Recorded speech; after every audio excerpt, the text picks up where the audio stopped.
Praise the lord. ఈరోజు వాక్య భాగం యోహాను సువార్త 3వ అధ్యాయం 16వ వచనం. దేవుడు లోకంను ఎంతో ప్రేమించెను కాగా ఆయన తన అద్వితీయ కుమారునిగా పుట్టిన వాని యందు విశ్వాసముంచు ప్రతివాడును నశింపక నిత్యజీవం పొందినట్లు ఆయనను అనుగ్రహించెను. ఈరోజు ఈ వాక్య భాగం ద్వారా దేవుడు మనతో మాట్లాడుతున్నారు. ఈ యోహాను సువార్త 3వ అధ్యాయం 16వ వచనం బెస్ట్ వర్డ్స్ ఎవర్. చాలా మనకి బాగా తెలిసిన వచనం కదండి. దేవుడు ఈ లోకాన్ని ఎంతో ప్రేమించాడు కాబట్టి తన అద్వితీయ కుమారుని ఈ లోకానికి ఇచ్చారని. సో ఆ కుమారుని యందు, యేసుక్రీస్తు యందు ఎవరైతే విశ్వాసం ఉంచుతారో వారు నశించిపోకుండా నిత్య జీవాన్ని పొందుకుంటారు అని కదండి.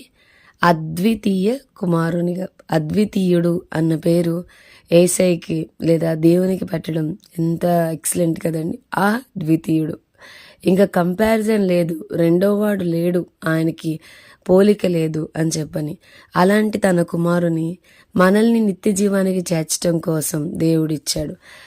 యోహాను 3:16 దేవుడు మనల్ని ఎంతో ప్రేమించాడని చెప్తుంటే క్రైస్తవులమైన మనకి 1 యోహాను 3:16 కూడా తెలిసి ఉండాలి. అందులో ఆయన మన నిమిత్తము తన ప్రాణం పెట్టెను గనుక దీని వలన ప్రేమ ఎట్టిదని తెలుసుకొనుచున్నాము.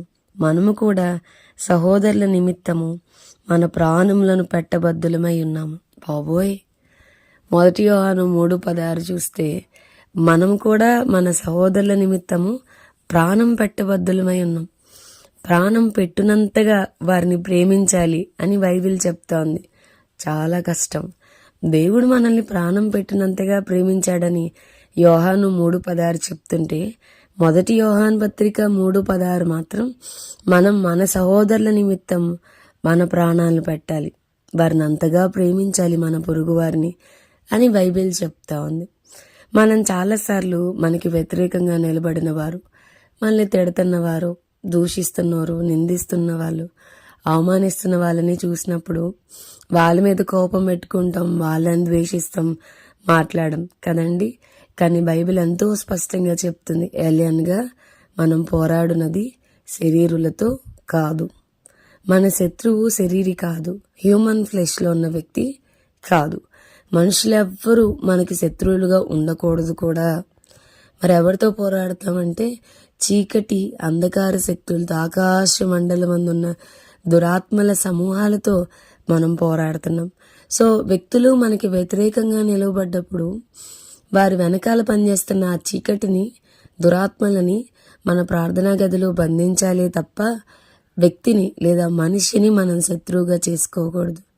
చెప్పాలంటే క్రైస్తవులకి శత్రువులు ఎవరో ఉండకూడదు, క్షమించలేని స్థితి ఉండకూడదు.